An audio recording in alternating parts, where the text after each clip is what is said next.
আমি বললাম আলহামদুলিল্লাহ, আপনি যে উদ্যোগ নিয়েছেন ভালো উদ্যোগ নিয়েছেন। আপনি একটা যে সোশ্যাল মিডিয়া কি একটা মসজিদ ইমাম সাহেব আছে, হ্যাঁ বহুত কিছু আছে, সবাই দেওয়া শুরু আগ্রহ দিতে আছে। আমি দেশ বিদেশে আগ্রহ বলছি ভাইজান এটা মসজিদ হবে না। কেন হবে না?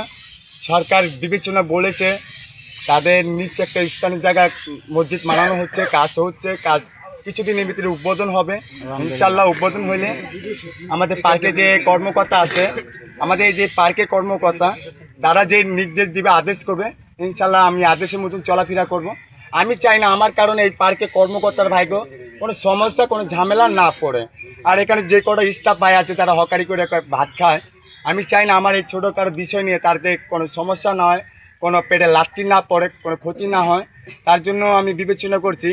আল্লাহ তাআলা রাব্বিল আলামিন মেহরবানি, শুকরিয়া।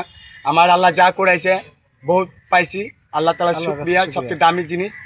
আর এই যে আমার ঘর, আমার কয়দিন মন চাইতেছে, আমার মন চাইতেছে আমি এই ঘর ভেঙে ফেলবো। আমার ঘর মানে এটা আমি ভাঙবো না, আমার ঘর ভেঙে ফেলবো। ঘরে এই জন্য ভেঙে পড়বে, আমার এখানে মানুষের চাপের ভিতরে আমি একটা প্রেশারের ভিতরে পড়ে গেছি। আমি শরীর কাকে উত্তর দিতে পারি না, শরীর গুছায় বলতে পারি না। তার জন্য আমার ক্ষমা দৃষ্টিতে আপনারা আমাকে মাফ করে দিবেন। আচ্ছা, নতুন যে মসজিদ হইতেছে ওইখানে যদি আপনারা মসজিদে খেদমতের জন্য কোনো দায়িত্বে রাখে, আপনি কি থাকবেন কিনা? সবচেয়ে দামি কথা বলছেন, যদি ওখানে যদি আমাকে দায়িত্ব দেয় আন্ডারে, ভাই আপনি এখানে খেদমত করেন মসজিদে, আপনি পাশে মসজিদে আপনি দিনের শিক্ষা নেন, আমি ইনশাল্লাহ ওই মসজিদ যদি আমার দায়িত্ব দেয়, আমার প্রত্যেক মানুষকে নিয়েও আমি দিনের শিক্ষা কাজ করবো। কেন আমি তো একা বেসতে গেলে হবে না, আমার প্রত্যেক মানুষকেও চিন্তা করতে হবে, তারা কি সুশিক্ষা পাচ্ছে না নাকি, দিনের শিক্ষা আলো পাচ্ছে নাকি, তারা ভুল পথে আছে, তারা মাধবে আশ্রয় আছে। আমরা চেষ্টা করবো ওই মসজিদে উসিলায় যদি আমরা ওখানে নিয়ে দিনের শিক্ষা দিব। কেন ওরা তো রোডের সাইডে পড়ছে, পার্কের ভিতরে পড়ছে নাকি ভাই, অবশ্যই ওতে কাজটাও অনেক সহজ হবে। দিনের শিক্ষা মানে সব জায়গায় নেওয়া যায় ভাই। মসজিদে মানে মক্তব মানে আলো, আমরা চাবো ওই আলো আমরা ওখানে দিন অর্জন করব। হ্যাঁ, আপাতত যেখানে মসজিদ কাজ হচ্ছে ওরা হইতে খাবো ইনশাল্লাহ। আর এটা মসজিদ না, এটা একটা অক্ট হিসাবে আপনারা কবুল করে নিন ইনশাআল্লাহ। আপনি তো একটা মসজিদ বানালেন বা পাঞ্জাখানা বানালেন, মসজিদের যেই কার্যক্রম হবে এখানে শুধু জুমার নামাজ ছাড়া, হ্যাঁ 5 ওয়াক্ত নামাজ হবে।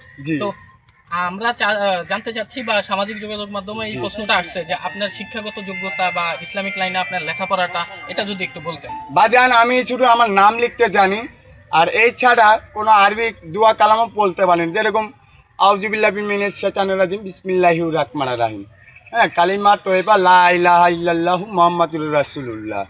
আশা করি এই দোয়া আপনার যারা যারা শুনতে পারছেন ওতে বুঝতে পারতেছেন এখানে আমার দোয়াও কিছু ঘাটতি আছে, ওতে এই ঘাটতি আমার পূরণ করতে গেলে একটা মসজিদে মক্তবে আমার সুতরাইতে হবে নাকি বাজান?